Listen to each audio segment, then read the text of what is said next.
there was a moment there, and it was a very big growing up moment for me. And I think it has a lot to do with the transition from being bullied to no longer being bullied. And so, first of all, when I was a very small child, I was 5 or 6 years old, my babysitter, Judy Park, she disappeared. And I had a big crush on her. So her disappearing was a big thing in my life. And about 3 months later, they found her, and she'd been killed. And her murder has never been solved. You know, it's one of those things. But Clifford Olson, I'm sure you remember. Oh, yes. He took credit for it, I think, because he had a cash for locations program. So he took credit for it, but then it turned out it had nothing to do with him. But this was in my awareness. That's a crooked man. Eh? It was crooked. It was crooked. To be a serial killer who will also go to the lengths of confessing to murders he didn't commit. Well, they were paying him for body locations. Jesus Christ. That's a whole other thing. But I grew up with that in my awareness. And so here I was in Edmonton, and one night, and I lived in actually the part that I'd left out is after my dad and I reconciled, he moved to Vancouver and he left me there. So I was still living on my own, but at least now in an apartment. And one night I was walking home. I'd missed my last bus. It's 3 a.m. and I was walking home, and I had to walk about 3 kilometers.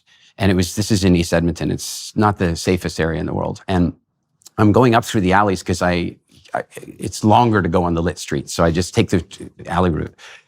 And this car pulls up beside me slowly.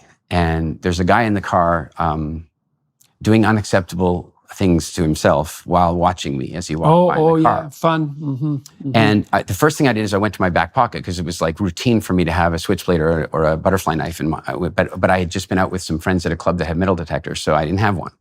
So I'm walking down the street, and this guy's beside me, and I'm freaking out. And I've grown up with this awareness, right? Like we all come to that point where you realize life is actually not permanent. And I that was fix-it for me. So I was very aware of this situation. The guy kept circling around a bunch of times. And as I got closer to my house, I didn't want him to see where I lived. I live on my own. I'm 15 years old, 16 years old.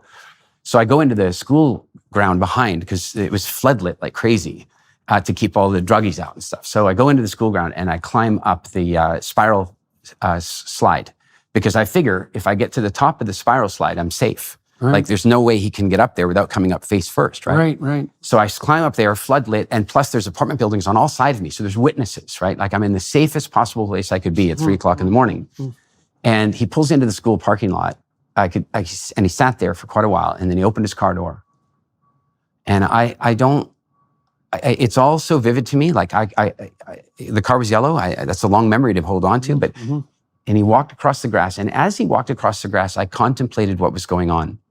And I made a very clear decision. I'm going to kill him. Like I have no choice. If he comes up the ladder, then I'm going to kick him across the bridge of the nose. And when he falls, I'm going to jump on him and keep jumping until it's over. I'm done. I'm so scared. And he came right to the bottom of the ladder, and he put one foot on the ladder, put one hand on the rail, and he looked up to me and he goes, "Are you looking for company?"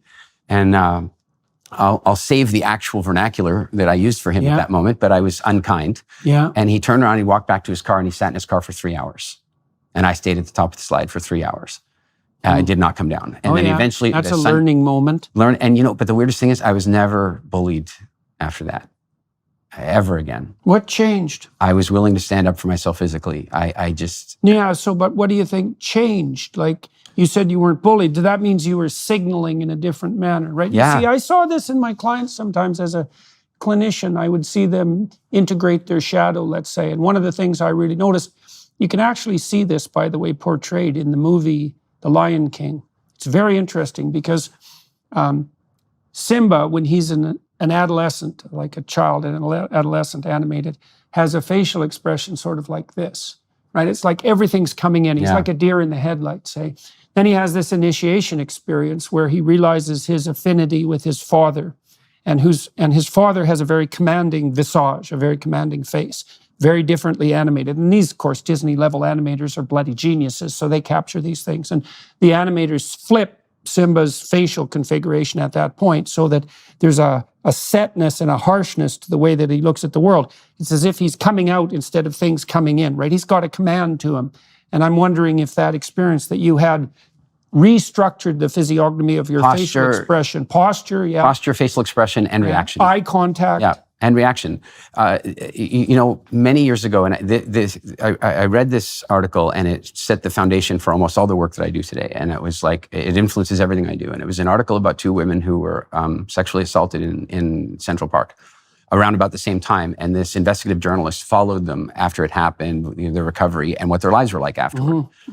The one woman, they both went through it. And of course, there's a horrible truth about sexual assault, is that once you've been sexually assaulted once, you are significantly more likely to be sexually assaulted again. Yeah. And that's because the kind of people who commit those crimes are spineless, wimpy. They go after the weak. And so if predators. They're predators. And Parasitical they're not even.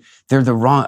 Predator almost is complimentary. They're worse. They're scavengers. But yeah, well, that's the parasite element. Yeah, and so they in any event, they both learned this fact that once you've because in the clinics, in the shelters, they tell them these things. You have to be careful because now it might happen again.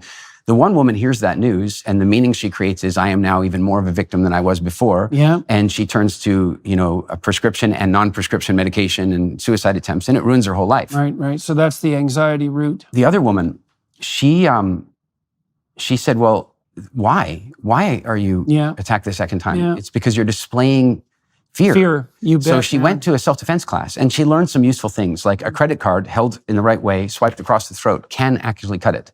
And keys held between the knuckles are an incredibly effective weapon. And she learned these things. Yeah.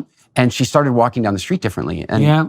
in one example, she was out with some friends, and they're like, would you like us to walk you to your car? After what happened? Yeah, right.